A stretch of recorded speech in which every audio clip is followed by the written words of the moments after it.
I was shocked, and I was frustrated and angry. I wondered how people could take advantage of people in this way, that how they could strip them of their dignity and force them to expose their intimacy to complete strangers in an unhealthy way. We began to see that this is a global issue.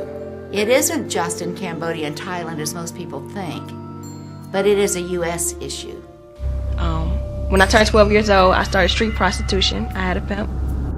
I was talking to him. I told him at the time, I was 13, one more year. I told him I was 13, and he was fine with that, like, threw me off, like, wow.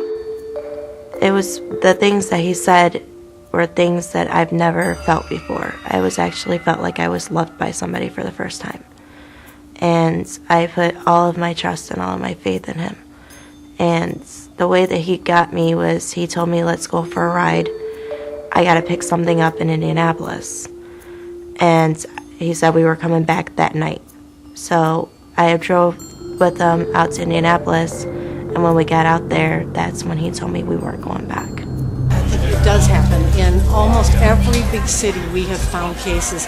And I know there are cases in Indianapolis because that's the work I've been doing over the past 5 months. If we think about human trafficking like drug trafficking, supply, demand, distribution, it's a triangle of activity.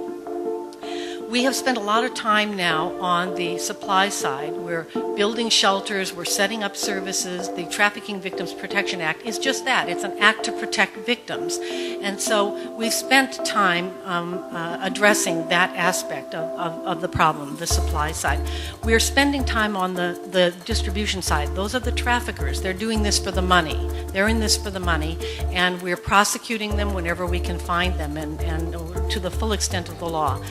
The last side of the triangle is demand. Who are those buyers? We can build all the shelters we want and rescue children, but when we rescue them, 2 more come right after that.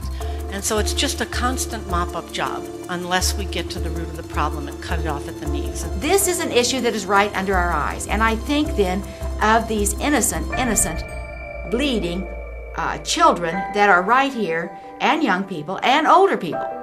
So what do we do in our churches to equip people to know what to do? How do you even know how to identify a trafficked victim? These kids aren't invisible. In fact, our social system sees them every day.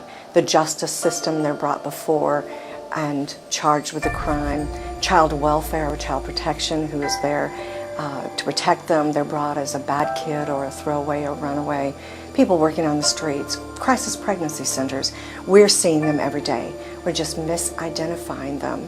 And so no one person, one organization, or one denomination will be able to do this alone. But as we band together and join our forces, we can stamp out human slavery in our lifetime.